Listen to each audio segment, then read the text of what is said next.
welcome everybody, and thanks for joining me this next hour. You're listening to Everyday Astrology with C.A. Brooks on Transcendental Tuesdays here on 12radio.com, and we're also simulcasting on my YouTube channel, which has the name of the show, Everyday Astrology with C.A. Brooks. And truly, my mission and the mission of 12 Radio for now almost 2 decades has been, well, it is 2 decades, I guess, changing the way we listen to the world. And I do that mostly through astrology and, of course, through some other things too. But that's what we talk about on this show. So this is March 31st. Unbelievable in some ways. Sometimes, I know that's a sign of getting old when you go, oh my God, time flies. But sometimes when I'm looking at something and I see the date, I go, really? Could that be correct? So, yep, it's March 31st, 2026. And on today's show, we will look at the week ahead and actually a little bit further ahead than that. But our focus or our lens is going to be the planet Venus. And the reason is, she's like in the spotlight this week. She does not want to be ignored. Venus left Aries yesterday and entered Taurus. That was March 30th, by the way. If you're listening to this at another time and you go, okay, what Monday was that? March 30th. Venus is the ruler of 2 different signs. She's the ruler of Taurus and the ruler of Libra. So she moved into Taurus, but interestingly enough, on the full moon, which is going to be on Wednesday, April 1st, no April Fools, there's going to be a full moon that night. It's going to be beautiful. That's going to be at 12 degrees of Libra. So here's Venus on Monday saying, hey, look at me, I moved into Taurus. And now she's the ruler of the full moon on Wednesday. But another thing that is going on this week that really does, I'd say, get our attention is that Venus is going to move into a perfect square with Pluto, which is sitting over in Aquarius, which is the sign of social reform. It's also the sign of rebellion and friendship and all kinds of things, but it's certainly about reform.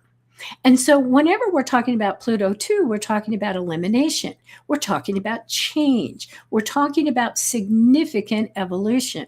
So when you get Venus doing anything with Pluto, I pay attention, because what is she changing? What's going on here? What is going to be the influence? And sometimes it takes us a while to really see what the result is. But just know, Venus is, like I said, she's a bright star this week, literally, and trying to get our attention, at least metaphysically, emotionally, psychologically, however you want to see it. So meanwhile, we're going to talk about a lot of this stuff. But you can get more of the details about all of these things if you go to Mark's Power Peak, which is that online digital newsletter. You can sign up for free if you're not already a subscriber. You can sign up for free at 12listen.com or at 12house.com. Just find the link that says Mark's Power Peak, and that's all that's going to happen is you're going to be subscribed to the Power Peak. Don't worry that we're going to sell your information or send you a bunch of other stuff. We do have a number of links on those 12 sites, but they're individual, so you get to choose what kind of communications do you want. Like if you want communications from Mark about what he's talking about on his show every Monday, then you can sign up for those as well. But if you want the Power Peak, you're just going to get the Power Peak, and it's free. And in my mind, it's really worth it. There is my column, The Week Ahead, which gives you the details about every single day of the upcoming week. There's also a number of other articles that are spiritually based or metaphysical, or you might consider them esoteric. People talking about Tarot and I Ching and Feng Shui and numerology and those kinds of things. So if you're listening to this show, then some of those things might be interesting to you too. So check out Mark's Power Peak. And before we get started, I want to jump over to the YouTube chat room. That's where we do have a chat. And just say hello. Thank you for coming today. Hey, Quelly, I see you, and Leslie and James. Thank you very much for coming over, and anybody who wants to jump over there and, put in a comment or a question, I'll take a look at it during the show and see if we can weave it into the live presentation and our discussion about Venus today. So let's get started. This is what's going on for this week, which started on Monday, March 30th. And I'm not going to exactly do a crash course on Venus because, Venus changes signs every month. So every month, we're not going to go into a whole lot of detail about exactly who Venus is or what she's doing. But I always like to remind you of some of the maybe more pertinent things just so that you can keep them in the back of your minds. And also, I know that we've got new people joining us all the time. And there's obviously various levels of people's understanding. But mostly, I just want to set a backdrop. So that's what we're going to do. And I'll just tell you a few things. And one of the things I'm thinking is, here again, when we talk about Venus, we're not astronomers. We're talking about what is our interpretation of Venus as a symbol in astrology. That's what we're talking about. What does she symbolize? And I'm going to start with a couple of quotes because I think this might help bring her alive. And both of these just seem very Venus to me. The first one is by Rumi, and it's what you seek is seeking you. And just think about that. Venus is the planet of attraction, but what we seek is seeking us. These are not mistakes. These are not like accidental. The other one is Franklin P. Jones, and it's love doesn't make the world go round. Love is what makes the ride worthwhile. And I particularly like that because as Venus is in any particular sign, the 12 signs of the zodiac, she's going to have a different flavor. She's literally, I like to think of the planets as literally putting on a stage play. And so they're up on stage and they're dressed in different ways. They all have their roles. Like Venus is about what we attract, what we think is valuable, how we love, and who we love. But she's going to be dressed differently depending on the sign that she's in. Is she in a fire sign? Is she going to be flashy and hot and passionate? Or is she going to be in earth like Taurus and be grounded and practical and pragmatic? She's going to be wearing different clothes. She's going to be having a different style. And of course, for all of us, we have Venus somewhere in our natal charts. And hopefully we know a little bit about that and how we express what we value. But when she in the sky, we call them transits, but also just wherever Venus is at any given time, that's the flavor. And so it does change the world in general in terms of our consciousness. Now, it's not a permanent change. It's just what's going on in that moment. For some of us, we really like it, and other times we're going, okay, I can hardly wait for this planet to get out of this sign. It's just the way it is. It's about comfort, and our comfort levels. So that's a good word to think about with Venus in Taurus. So once again, what are we thinking of when we think of Venus? Attraction. What, who, and how we love. How we magnetize and attract the people, situations, and stuff that we value, the things that we think are important and worthwhile. And here again, think about it. Mars, who I consider her soulmate, her cosmic soulmate, he goes out and gets what he wants. But Venus uses attraction. And so this also has to do with how do we dress ourselves? How do we talk? How do we naturally try to pull things into our orbit? That's what Venus does. Venus represents our ideals, but she's associated very closely with money and resources and possessions. Things like clothes and homes and land and that kind of thing. Art and creativity are in her domain. This is about artistic talent and expression. So here again, when Venus is in a particular sign, you may notice how some of those things change for you. And especially now, maybe there is something that is a talent for you or an artistic thing that you like to do. And for the most part, it's just sitting on a shelf. And then Venus moves into Taurus and you go, I really, really want to do something very practical. I've really wanted to repaint that piece of furniture, or I've wanted to refinish it, or I want to get new pillows for the couch, or maybe bed sheets or any of those kind of things. So something maybe that has already been on your mind, now all of a sudden you really want to do it. You want to be very pragmatic and practical. This is an earth sign, and you want to change, your surroundings, your possessions, and you want to create a little more, just beauty and artistic quality. And of course, Venus, we always associate with love and romance and partnerships, how we get along with other people. Now, of course, this includes friendships as well, because who are the people that we attract? Who are the people we kind of want to hang out with? Now, a couple things too that I'll just throw out here, is here again, background. Venus changes signs about every 30 days. However, if it's a little here, give or take a few, whatever. It would ordinarily take her about 225 days to go around the entire zodiac. But what happens is she retrogrades about every, I think, 18 months. I don't remember the exact amount, which brings us to the idea Venus and Mars are the only two planets. We're not talking about the sun and the moon. They don't retrograde. But from our perspective on Earth, those are the only two that do not retrograde every single year. So that's why sometimes you see these really long orbits of Venus in a sign, because she's going to go into a retrograde. Or, you just go, oh, she changes signs, about once a month. That's what we're going to see. Now, because I brought up the retrograde and it did come up this week, I thought I'm just going to throw it out there. Venus does retrograde this year. She is going to retrograde in October 3rd through November 13th. So it's not a real long retrograde, and it will be in Scorpio, and she's going to back into Libra, which is one of her home signs. Now, of course, we're not talking about that today, but for those of you who like to plan or you like to look ahead, that is going to be going on in the fall. All right.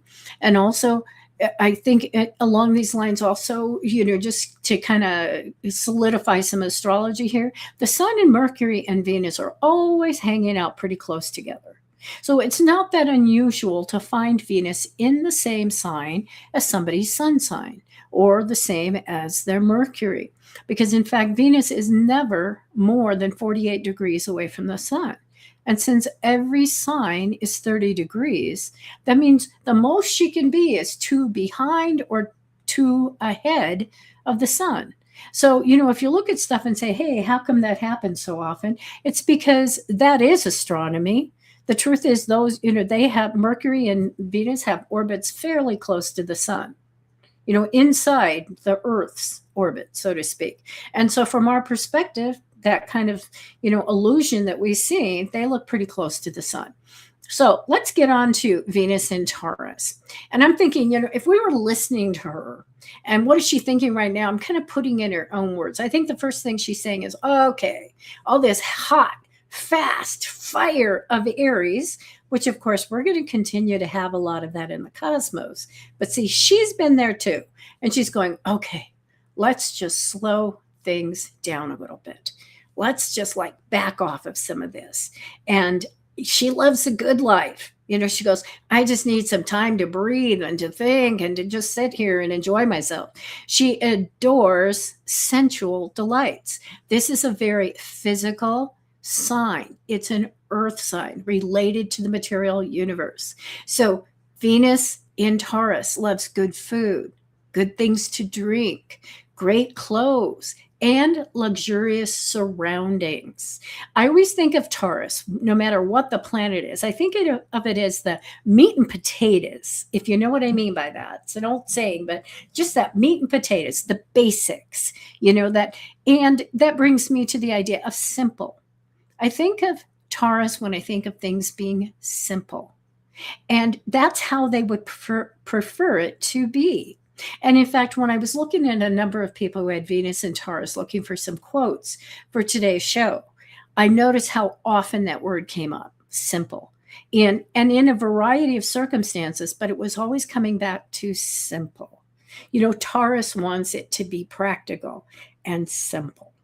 So that comes through too. Now, that being said, it may sound like kind of a contradiction, because this meat and potatoes or simple kind of energy also loves luxury. And so you'll see that kind of thing. I want the best. I want it to be luxurious. I want it to feel good. I just want it, in terms of the material universe, I want it to be, possibly even the most expensive. But sometimes those things don't go together. And so there is a little contradiction there. But also, like Cancer, Venus in Taurus loves to take care of the ones they love. Maybe not everybody else, but they certainly like to take care of the ones they love. So that, really feeds into the idea of buying gifts or making food or making sure that your loved ones are fed, that kind of thing. You'll see that a lot. They want to give them gifts, they want to give them possessions, they want to share their stuff with the people that they love.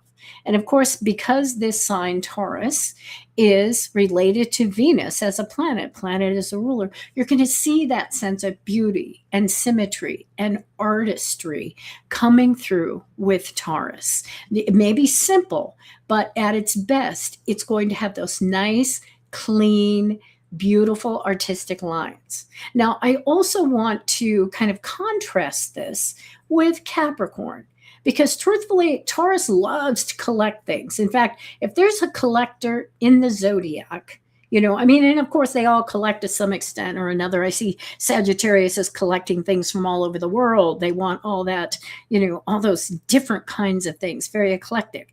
But Taurus loves the stuff, right? Possessions. I want to touch it and taste it and smell it. I want it right here where I can have it.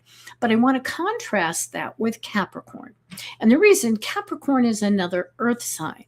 Capricorn also loves to have money, wants to achieve, wants to work, wants to do good, wants possessions. But the difference is that Capricorn is ruled by Saturn, by the way. Capricorn wants money and possessions mostly because of the respect they believe that they can buy with those possessions. So at the heart of it, Capricorn is always trying to prove themselves. It's that Saturn thing. I need to be disciplined. I need to, I need to achieve. I need to climb the mountain. I need to get to the top. So when they have possessions, a beautiful car, the beautiful home, their clothes, a lot of times it really, I'm not saying they don't enjoy it, but I'm saying to them, it's like, look what I have achieved. And it's about having that respect, having that admiration from other people. Taurus? Why does Taurus collect things? Why does Taurus want all this stuff? Because they love it. They love those things. They want to be surrounded by those things. As I said, they want to touch them and smell them and taste them and remember the mythology behind Taurus. One of them, anyway, is King Minos. He's the one that, Neptune negotiated with him and gave him this beautiful white bull.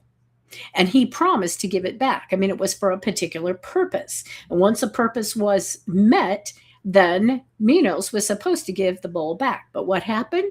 He didn't want to give it back. He wanted to hold on to it. He wanted to have it in his life. That attachment, that's Taurus, says, I just love all this stuff. I just love being surrounded by all this stuff. So what if I have 4,000, baby dolls in my collection or whatever it is? Taurus loves it. It's very tactile. So that's kind of a difference between, see, there again, when you look at signs, you may even see this similar behavior, but it might be motivated by different things. And that's, to me, a very big difference between Capricorn and Taurus. Why are they collecting it? Why are they trying to get this stuff into their lives? Capricorn wants respect. And Taurus just wants to enjoy this stuff. They want to have it. They love having it. So, as I said, I like to imagine all these planets on stage. So when I think of Venus in Taurus, ultimately, she's very feminine. So what does she think is attractive? What does she think is going to bring situations and people to her? Well, she's very feminine. She's very much a nature girl. Taurus is the sign that probably is the most closely associated with what you think of pure nature, the spirit of a tree, the spirit of the earth. So she's a nature girl. She may be wearing blue jeans and a t-shirt or a flannel, plaid shirt or something, maybe a wide brimmed hat. What is she going to have around her? A lot of times it's going to be gardening tools, or maybe it's a hiking stick. It's things that have to do with the outdoors. Also, she's an artist. So the way she's dressed, you may see splotches of color on her clothes because she's the artist. She's got paintbrushes, an easel, or whatever it is. Maybe she's an architect, but you're going to see the sense of however she is trying to put herself out there and express creativity. just that sense of being an artist. You're going to see that in the way she dresses too. And remember that she loves food. Now, she may or may not cook, but we often see chefs involved with Taurus as well. In fact, I think some of the classic things you see with, jobs or professions. Now, we might be moving into the sun a little bit here, but just any planet sitting in Taurus, a lot of times you're going to see a lot of chefs or involvement with restaurants. In fact, if you look at the word restaurant, do you realize Taurus is kind of right in the middle of it if you look at the spelling in the English language? So she may or may not cook, but she's interested in food, maybe preparing food for other people. Maybe she's the queen of takeout. But if she does cook, chances are she's going to have some of the great equipment in her kitchen. She's going to have the Le Creuset Dutch ovens. She's going to have the tools. She's going to have the accoutrement, right? She's going to have everything just to make it wonderful and to make it abundant and to make it great. Now, here again, though, we might see her as a realtor. She's interested in land. She's interested in homes. She's interested in possessions. Interior design and feng shui, I often associate with Taurus.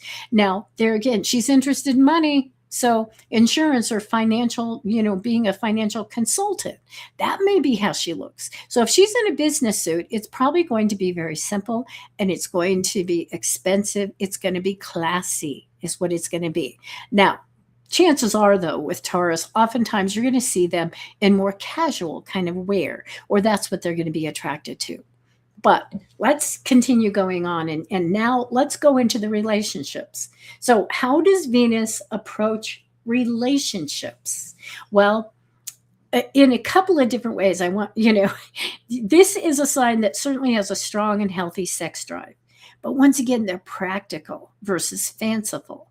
And I do think they're romantic, but maybe not in the typical ways we think of romance. Because to them, it might be really, really sexy, or it might be really romantic to buy insurance for you. If you're married and say, hey, guess what I got you for your birthday? I upped our insurance. Oh, that sounds great. And why? Because they're interested in security. Those things mean love to them. And trust me, I've seen this a number of times where somebody will say, what do you mean? I don't love you. I bring home a paycheck. I give you my money. I share my money with you. And they don't get it that the person who's looking for words of love or poems or music or some kind of trip or something, they don't look at, hey, you shared some money with me as the same thing as saying you love me. But with Taurus, it's like, I shared my possessions with you. I shared my money with you. So yes, I think they're romantic, but they're not particularly, like I said, the word that came to mind was fanciful. But just remember, security is a big issue. And I've seen this a number of times too. It's sort of like they may be more interested, not so much in what somebody looks like, but in their financial plan. Where are your possibilities here? And in fact, I remember years ago, several decades ago, I was talking to a couple that are friends of mine and by the way, they're still married. They've been married for a couple of decades. But they were talking about when they first met. And the wife, who is a Taurus, and I think she has multiple planets in Taurus, when she was talking, she wasn't talking about how good looking he was, or she was kind of saying, well, I had these different guys that I was dating, and I settled on this person because he just had the best potential. And I'm like, well, what do you mean? And she was talking about him completely like he was a financial investment or a financial, assessment or a prize. And I'm just kind of like, whoa, I'm not sure I had ever in my life heard somebody talk about their loved one, not like, oh my God, it was love at first sight, or he brought me flowers. It was clearly she chose him based on his potential. He was the best investment in the future. Now, I do think they're pretty well matched, but I just thought it was so funny. I was just kind of like, you're kidding me. That's how you chose him? And it was clear, like I had, these 2 or 3 guys that wanted to date me, but he had the best potential. So, I chose him. And I was like, oh my God, that's just amazing. But it was a good lesson. because I was studying astrology at that time, and I thought, wow, if that isn't a good lesson about Taurus and what they're thinking. They're saying security is really important. They're also one of the signs that are less likely to get divorced. Now, I don't have statistics on that, but in my personal experience dealing with people that either have Sun, Venus, or multiple planets in Taurus, they tend to stay married even when, the chips are down, so to speak. Once they make a commitment, it's not easily broken. It doesn't mean they never will, but there again, go back to the king and that bull. He was not going to be parted with that bull, come hell or high water. And so I'm not saying Taurus won't, but once they make a commitment, they're going to pretty much stick to it. It's going to take a lot for them to break a commitment or to get divorced. So let's think about some of the things. While Venus is in Taurus through April 23rd, by the way, these are the things that came to me. These are the things that, whether you consider them astrological or psychic or whatever, it's be ready to enjoy the sensual benefits of having a body. I mean, literally, this is the time, if there's a time to just kind of get into your body, to get grounded, it's right now, especially maybe with all those planets in air and fire, which kind of are pulling our attention, pulling our thinking. Get and stay in your body. This is a physical, luxury loving sign. Anticipate finding more enjoyment and satisfaction, not only in relationships, but from work, hobbies, and everyday activities. Now, that seemed really important to me, that it's like being in the moment. I mean, that's what it really is. It's understanding that this is just a simple thing, but get the enjoyment and the satisfaction. Now, I had an experience yesterday that I thought was interesting. I have a hedge out in front of my house that can get overgrown, just like it feels like in a minute. And I kind of like it to be a little higher. In fact, my sister says, why do you let it get so wild? And of course I want to go, well, I guess that's my personality, but I like it. I don't want it cut like Disneyland. That's what I was told. I don't want this square little, hedge cut in a certain way. But I also know it does get pretty wild. I mean, to the point where you can barely see the door. You can barely walk up the sidewalk because it is just so coming out. But it's also a hedge that is made of individual plants that they flower and they smell really, really good for at least a couple of weeks. Well, it's gone into the flowering, and I don't want to cut off those flowers. But I've been kind of chiding myself and going, you need to do this. You need to do this. Well, anyway, I took the dog for a walk yesterday pretty early. And when I came back, the hedge was literally covered, and I mean dozens and dozens and dozens of butterflies. And I had never seen that before. I mean, I've lived in this house for 5 years, never seen that. But I thought, if that wasn't a Taurus moment of Venus having moved into Taurus yesterday morning, and I thought, okay, I am going to clip it, but I'm going to let those butterflies have those, those flowers for right now. And it was just incredible to stand there and just watch those dozens of butterflies on those flowers. It was such a beautiful experience. So anticipate finding more enjoyment and satisfaction in just the small things in life, whether it's your work and how good it feels to accomplish something, or it's a hobby, or it's just everyday activities, how good it feels to have the dishes all loaded in the dishwasher, or whatever it is. Maybe you're just like, dusting something, or you're wiping down the cabinet. Just feel it. Just feel it in your body. Do things deliberately and consciously, taking in the feelings and the sights and the smells. Sorry about this cough. We're having a little wind, and whenever that happens, boy, that stuff gets in. Okay, so taste it, hear it, get into your body. Feel the satisfaction in loyalty and dedication. And I'm going to get a cough drop here. Just give me a second. I think that might help. But just feel that satisfaction in also being loyal, being faithful, having dedication to yourself, to your goals, to other people. And don't be afraid to shake things up. And I'm mentioning that because this is down the road. We're going to talk about it in a few weeks. But Uranus, that planet of awakening and rebellion, is preparing to leave Taurus on April 25th.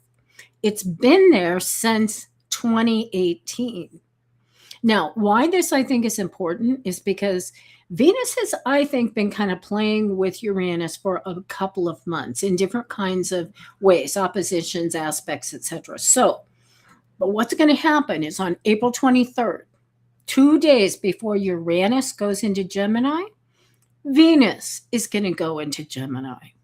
But first, she's going to be sitting right there. She's going to cozy up next to Uranus at 29 Taurus. And I think sparks are going to fly. That's April 23rd. Now, I don't know exactly what that means for you or what it means for anybody, but I just think that's going to be an exciting thing to have Venus sitting right there with Uranus. So just kind of heads up. And then both of them are going to be in Gemini, Venus that day, and then Uranus a couple of days later. So just kind of keep that in mind as you're going through, the next few weeks. All right. I do want to give you some examples of a few people that have Venus in Taurus. I'm not going to give you, I always have more quotes than I can ever give you, but the first person is Leonardo da Vinci. Simply because he's such a classic when you think about artistry, right? He's an artist. I mean, just an unbelievable, iconic artist. So he was born with Sun and Venus in Taurus, and they were sextile, which means they were in a really positive relationship with Uranus in his chart. One of his quotes is, "Simplicity is the ultimate sophistication." He also said, "Where the spirit does not work with the hand, there is no art." And I love that, especially in this age of AI. And I say that because have you had that experience, and I'll bet you have, where there's a picture or there's a line, there's something, and it looks right, it looks, it's not like you're finding fault with it, but there's no soul. It's like almost you can feel there's no human person behind it. Something like that. And sometimes it's like you're not even quite sure what's missing. But when I saw this quote, I thought, that's what's missing. It's, it's that human spirit. So where the spirit, well, I shouldn't say human spirit, but where the spirit does not work with the hand, there is no art. So Leonardo da Vinci, Venus in Taurus, says, it's so much more than just making it look like a square or a circle or whatever you're trying to accomplish. You need to bring in that Venus. You need to bring in your own desire, and express that in however it comes out for you. Salvador Dali, a very unusual artist, I think, by many people's, estimation. Venus in Taurus, along with the Sun and Mercury and Mars, all sitting in Taurus. Now, Venus was also in a trine with Uranus, even though it was out of sign, which means we're not going to go into that, but it just means they're mathematically trine, even though if you look at the signs, it doesn't make sense. But Venus was in a trine with Uranus, and Mercury and Uranus, by the way, are both retrograde. I'm just throwing that out because for those of you who just seem to be slow converts to the idea that Mercury can be a really incredible, or not Mercury, but just those retrogrades can be incredibly useful to us. And it's not something to be afraid of or something that, though I can hardly wait for this to be over. He had Mercury and Uranus both retrograde. So he said, and I think this, this really figures in when you're talking about that Uranus in relationship to his Venus. He said, you have to systematically create confusion. It sets creativity free. Everything that is contradictory creates life. Now that is a Uranian kind of statement. Say, break through those barriers, break through those limitations to find the beauty. And that's how he felt about his art with Uranus in relationship with his Venus. And of course, the other people that we see with Venus and Taurus, different kind of artists, you're going to see them as dancers or singers or musicians, people like Paul McCartney. Now, with him, his Venus is in Taurus and it's completely unaspected, meaning no other planet was making a relationship to his Venus. But it's also interesting because he had 4 planets in Gemini.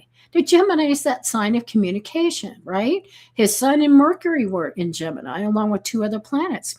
He also had 3 planets in Leo, almost a destiny to be known in this particular lifetime. But I think, and we're not going to go into a great detail here, but just think about how these things all kind of weave together. He said, what I have to say is all in the music. If I want to say anything, I write a song. So, it's like pragmatic, practical, but very Gemini. Now, this also sounds like Taurus to me. He said, I saw that Meryl Streep said, I just want to do my job well. And really, that's all I ever am trying to do. That's Paul McCartney. And he also, this sounds like Taurus, what's the point of changing when I'm happy as I am? See, Taurus is resistant to changing. Now, he's got a lot, like I said, of Gemini in his chart, but his Venus is in Taurus. Another classic example to me, and a person that I just love, not only his work, but just the idea of the way this plays out with Venus and Taurus, is Frank Lloyd Wright, the architect. He had Venus conjunct Pluto in his chart. And boy, that we could go to town on that one. But he also had his Venus square his Mars. That's a contradiction in Leo. Opposite Saturn. So, when you look at this, you go, oh, that poor Venus, look at this, conjunct Pluto, square Mars, opposite Saturn. But his Venus was trine, meaning in good aspect to the moon and to his north node in Virgo, which also means it was in a good aspect, a sextile to the south node. So it was almost like, you see, he was completing a mission in his life. However that flowed through him, he was completing a mission in his life. And in fact, mission, he said, the mission of an architect is to help people understand how to make life more beautiful, the world a better one for living in, and to give reason, rhyme, and meaning to life. Now, isn't that interesting? I mean, here again, people talk their charts. He said the measure of a man's culture is the measure of his appreciation. We are ourselves what we appreciate and no more. He also said, the longer I live, the more beautiful life becomes. If you foolishly ignore beauty, you will soon find yourself without it. Your life will be impoverished, but if you invest in beauty, it will remain with you all the days of your life. Wonderful, wonderful stuff from Frank Lloyd Wright. Now, Venus, another person I often think of with Venus and Taurus is Michael J. Fox, who, there again, he had a lot of connections with his Venus. It was conjunct the moon in Taurus. It was trine Pluto, the planet of transformation, trine the north node in Virgo. It was opposite Neptune, which I think, there again, we could probably look at that in terms of ultimately the diagnosis that he's living with. Venus square Jupiter in Aquarius, Venus square Saturn. So see, some difficult things once again going on with his Venus. But he always I think of him in a couple different ways. One, because he is one of these people that got married, and I think he's only been married once, but he and his wife have had a very long-term relationship, being married to each other, even though obviously they've gone through a lot.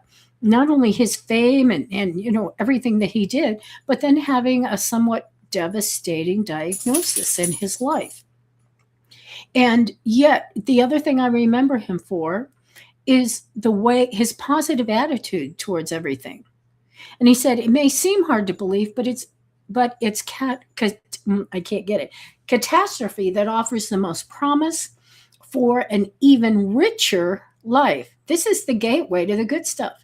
In other words, you never truly know which way the wind is blowing until the shit hits the fan. He's also said, and I'm paraphrasing here, that truly, if somebody offered him a cure for his disease, he said, I wouldn't take it. And he said, I believe purpose is something for which one is responsible. It's not just divinely assigned. And it's interesting because that's it. He see all those squares or oppositions or challenges to his Venus have really worked through to help him find what he considers a richer experience in life. Now, most of us would never say, oh, yeah, give that to me, or I want to go down that route. But he has recognized the gifts that it is given to him. And so those are the challenges of his Venus in his chart. And there again, we could go into that at another time. Another person I often think of with Venus and Taurus is Princess Diana.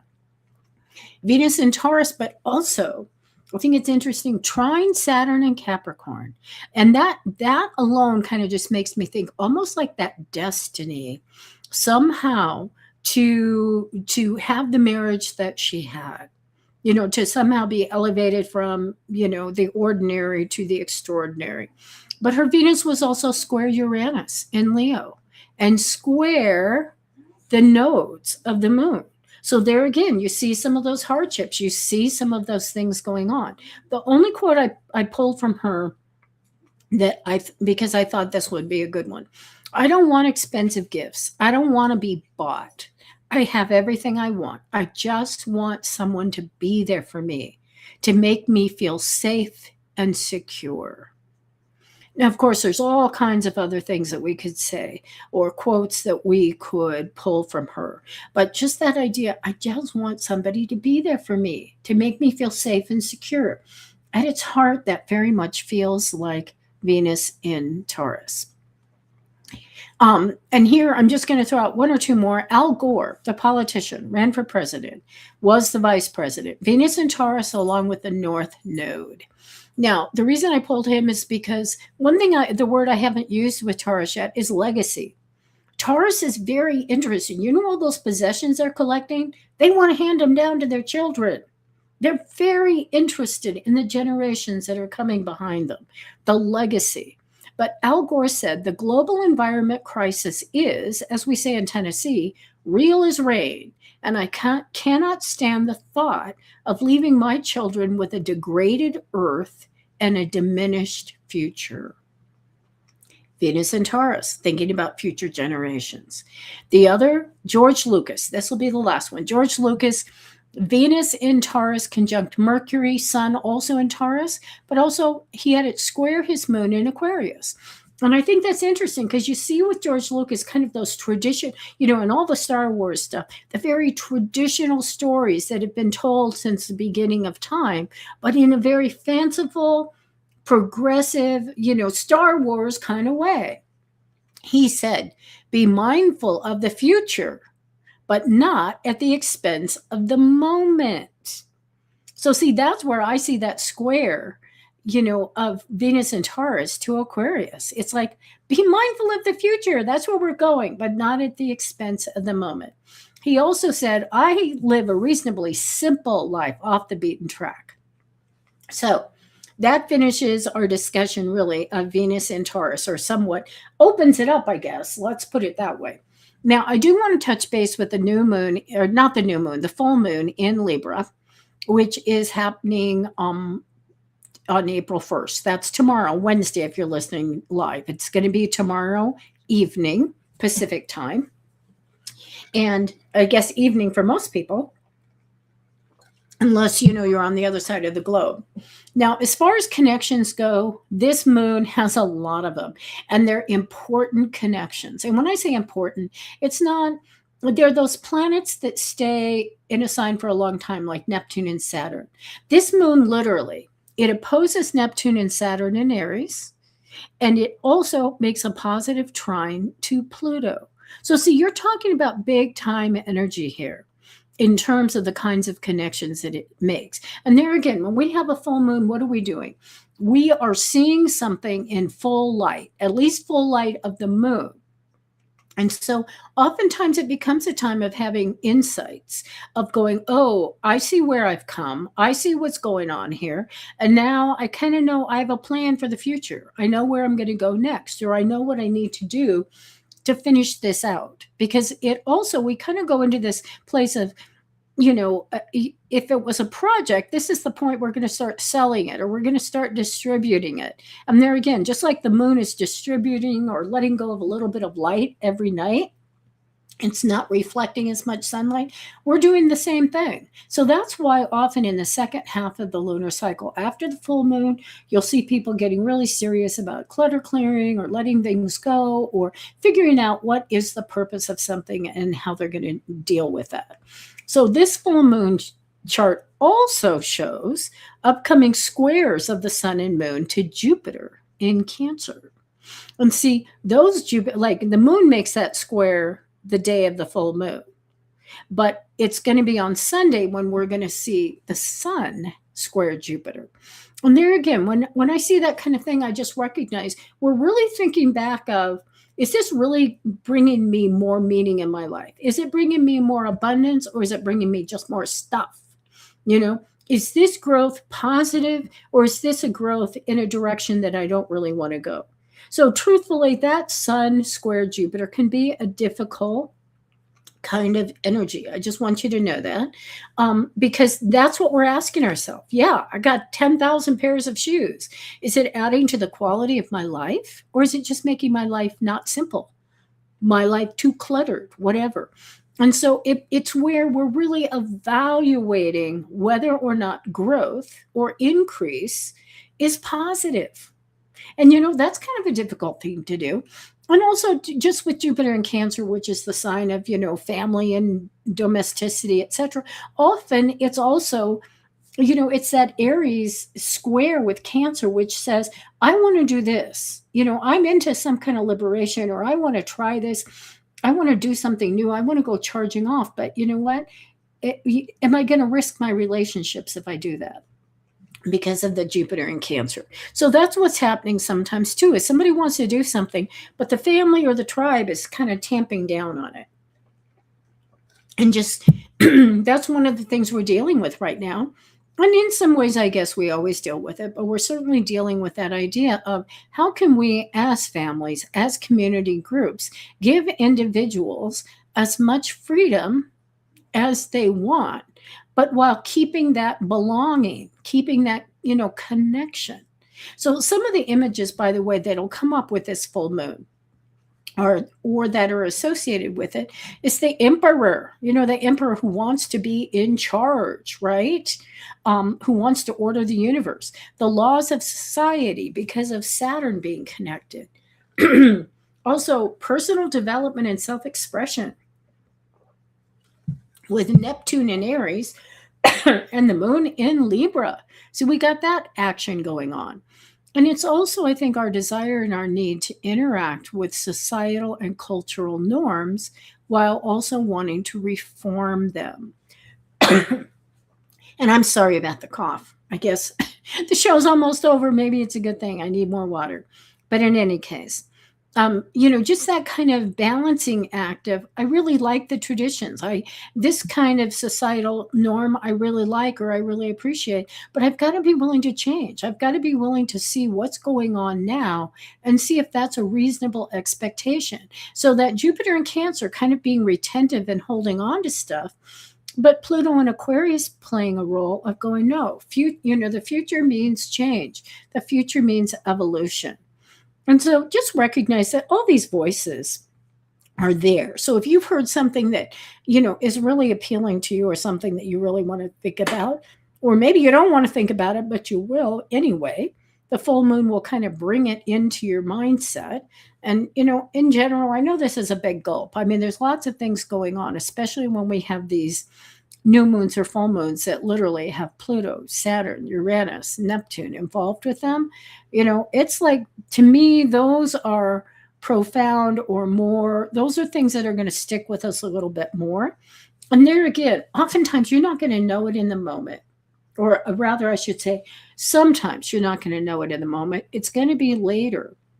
It's going to be some other time you go, wow, that was the full moon when I first thought about that, or I first looked at it, or something.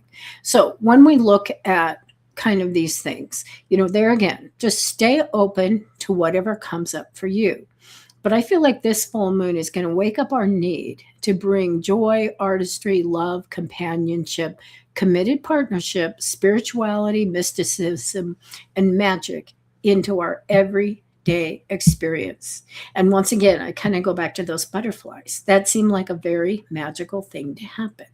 And so I think that full moon, is going to kind of say, hey, we want that Libra, we want that Aries, we want all this energy flowing together, and Venus sitting in Taurus. We want our everyday experiences to feel more connected, to feel more profound, to feel more magical. This full moon also highlights the value of personal structure. That's the Saturn. And the need to balance responsibility with also just being whimsical, to being able to step back, from things and just find the whimsy in life, but also to kind of move away from some of that, what I call the Chicken Little, the sky is falling kind of energy, panic and fanaticism. Just looking at something and recognizing, yeah, this is going on, but what does it really mean? So, like all full moons, this oppositional energy that is going on, and here again, because it's really there because of the opposition with those planets sitting in Aries with that Libra moon. But we're at a crossroads. I was thinking of Tom Hanks in that movie Castaway. We're at a crossroads. We're standing at the intersection of that dusty country road, so to speak, and we're looking at all the paths, and we're trying to figure out which one we want to take. We're trying to imagine where we want to go next, how to create more balance in our lives, how to balance the serious with the trivial, and we're looking for that sweet spot between going with the flow but not just letting things happen, not just like, okay, that's how it's just going to be. How do we shape our world, but also go with the flow? All right. So it's going to be an interesting full moon. And also, just we touched base on this quickly, I think, before, but Venus square Pluto, you might want to read this in the Power Peak. This is a powerful energy. Needless to say, it goes without saying, this is a challenging time for personal interactions, especially romantic ones, because that Pluto is just saying, is this really getting me what I want? Is this worthwhile? And Pluto, I love the word cathartic when I'm talking about Pluto, because that's it. Things happen and they turn over a new leaf. There's revelations and possibly liberations in relationships. Maybe you significantly change something in a relationship with Pluto square Venus, or at least change what you think you want in a relationship. So be open to new ways of seeing people, situations, and yourself, and embrace what's coming to you. Just try once again to just be open. You don't have to listen to me. You don't have to listen to anybody else. Listen to yourself. So, and also pay attention to the Sun square Jupiter, which is happening on Sunday, because that's a lot about listening to your own intuition and respecting the power of right timing in our lives. Are we pushing something? Are we forcing something? Or are we keeping something from happening? So recognize opportunity, but don't be pushing. Just see where it's going. Just feel whatever that energy means to you. Listen to your intuition and resist false urgency in your life created by other people's agendas. Okay? All right. Coming up next week, Mars enters its home sign of Aries. So we'll be talking about that next Tuesday. Just put that out of your mind. Just listen to what we've been paying attention to today. We'll deal with Mars when it comes up. So thanks for joining me today. I so appreciate all of you being here and your comments in the chat room. Thanks to Serena, our producer. Stay tuned for Empowerment with Kelly Whetstone. You're going to find her on 12radio.com and also on her YouTube channel, Empowerment with Kelly Whetstone. And I'm going to leave you with one more quote. This is Salvador Dali, Venus in Taurus, who said, "There are some days when I think I'm going to die from an overdose of satisfaction." Don't you just love that? This is CA signing out. You can find me for personal sessions on 12listen.com. Please feel free to request a scheduled call at a time that's good for you. You have been listening to Everyday Astrology with CA Brooks on 12radio.com and streaming on YouTube, where we are changing the way we listen to the world.